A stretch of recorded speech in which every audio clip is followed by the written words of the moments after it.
Mac, if I were to say the Denver Broncos are going to win the AFC West, do you believe it or not? Ooh, Green, you kind of hit a note. I'm going not on this one. And I want to believe it. I really do. But did you watch the Kansas City Chiefs last night? They just look that good with Patrick Mahomes and Travis Kelce looking like the old Travis Kelce. This Chiefs team, the way this offense looks, and oh yeah, Steve Spagnuolo still has the defense playing at an extremely high level. They are the team to beat in the AFC West. I agree, although the Broncos are playing very well, but we have sneaky, potentially huge news on the Broncos. Dan Graziano, what is that? Cornerback Patrick Surtain, the reigning defensive player of the year, suffers an injury in the game against the Cowboys that could keep him out a while. Adam Schefter reporting last night that he's expected to miss multiple games and could be a candidate for injured reserve, which would require him by rule to miss at least 4 games. And one of those is against the Chiefs. Kansas City, yeah. They're third. They have 2 games, then a bye, then the Chiefs. So if he goes on IR, he would miss that game. Obviously enormous. Let's keep it rolling with Believe It or Not.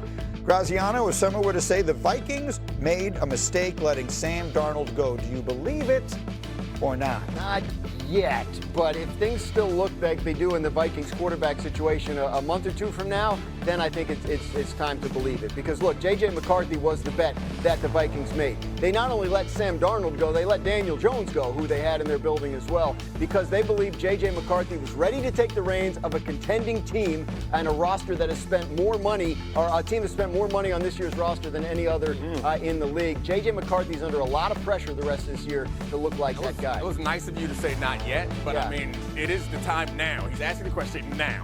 If the question is asked now, you have to believe it. We haven't seen enough of JJ. We've seen enough of this team to recognize that they are in a Super Bowl window, and they had a quarterback that we felt like gave them a chance at least to make the playoffs and make a run. Right now, they don't even look like they're going to make the playoffs. And no matter who's at quarterback, they haven't looked good. So you kind of, maybe they'll prove to be right next year when J.J. McCarthy has a Drake Maye type season. But right now, you have to believe that was a mistake. And the reality of it is, I mean, one of the most important abilities is availability. Yeah. And J.J. McCarthy has been available for 2 games in 1.5 seasons. That just is the reality. All right, Jeff, he just mentioned, who's that again? Drake Maye? That guy, yeah. Jeff, if someone said Drake Maye is the best quarterback in his class, believe it or not? I got a little believe it, right? I can't do it much yes. I can't do it much yes yet. Not yet. For believe. Yeah, like a believe it, right? I mean, my Tar Heel is, listen, best deep ball thrower in the league right now.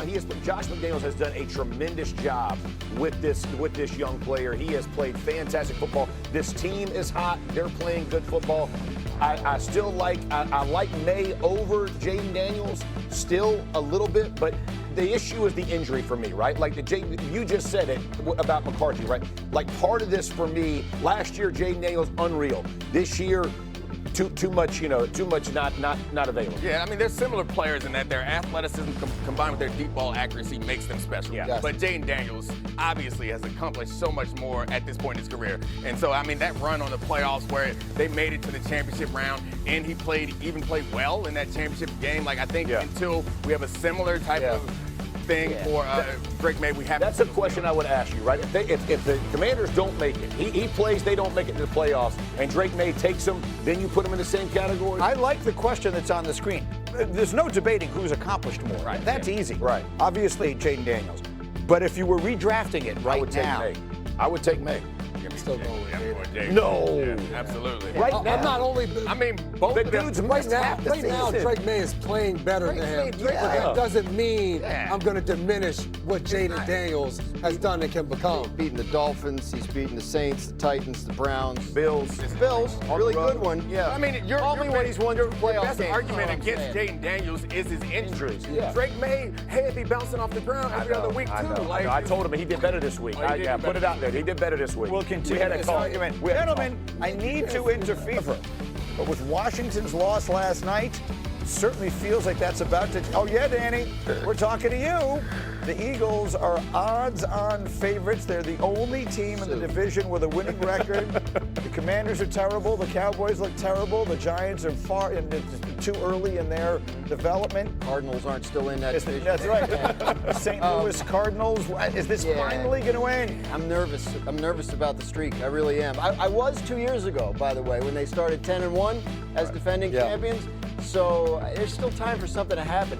I just can't put my finger on what it's going to be. Yeah. Are the Cowboys going to trade for Myles Garrett? Oh, please tell me that might happen. Maybe that would do it. But somebody's got to. Look, Washington's obviously had a ton of injuries and more losses than they would have expected at this point. The Giants running out of people, and the Cowboys can't stop anybody. So even though the Eagles haven't looked, like the capital E Eagles of last year, they seem to be comfortably in front of a group of teams that doesn't seem super equipped to run them down. I'll believe it when I see it, but I am starting to worry a little bit. Believe it. How long have we worked together? I mean, almost about 4 or 5 years every year. It's just, same. we just hope the streak gets broken. It's just It's 21 years. Yeah, but I mean, just us hearing you. The streak is over, man.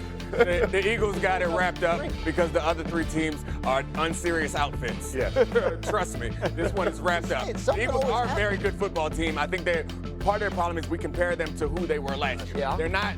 This year's Eagles were getting their ass beat by last year's Eagles. However, this year's Eagles is a lot better than the rest of the teams in their division. I'm saying we're sitting here like in early January and we're like, well, how did that happen? I'm telling you. Then you guys, if it happens this time, you guys will stop doubting. Our analytics give them an 86%. That is an overwhelming number. But let's go into what we saw from them the other day. Yeah. And Jeff, I'm in a moment of seriousness here.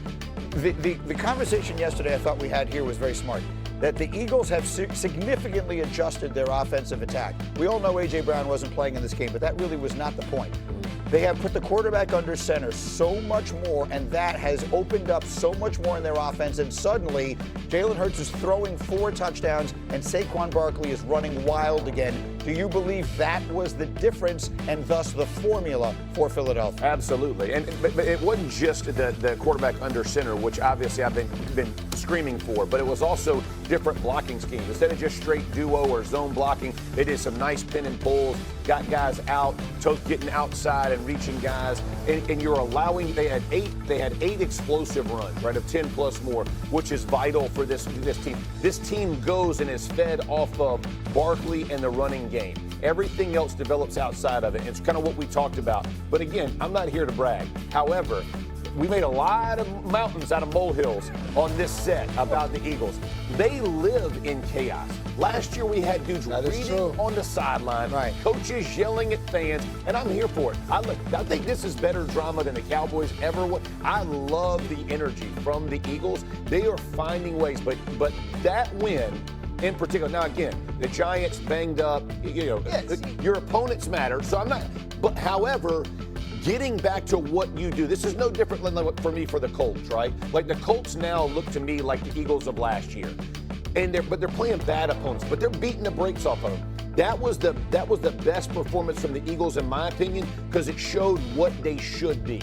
And you got to do it, no matter who it is in the NFL. You got to show up. This same team lost to this Giants team 2 weeks ago. 17 days. Yeah. So I was impressed by the win. And I think to your point, it wasn't just Sunday. It was you lose to the Giants after what they went through the first few weeks. We're saying this team just doesn't look the same. They're winning games. Then you lose that game on Thursday night. You have a 10-day break. And these last 2 weeks, a week ago against the Minnesota Vikings, it was Jalen Hurts throwing the ball all over the field, big plays. Now this week, it's the running game. Saquon Barkley, Tank Bigsby, those guys getting going. So to me, this Eagles team looks a lot better. You said it though. They love to live in chaos. You brought it up. A.J. Brown wasn't on the field for the Eagles. So now the question mark comes, hey, do they look better on offense without A.J. Brown? To me, that's the part that's still holding them back that they have to figure out because they're going to need A.J. Brown to get to where they want to get. Why are They're you going to need a happy A.J. Brown. Oh, no, because J-Mac put something on the table that I think is ridiculous. Which is? Are they better without A.J. Brown? I know you agree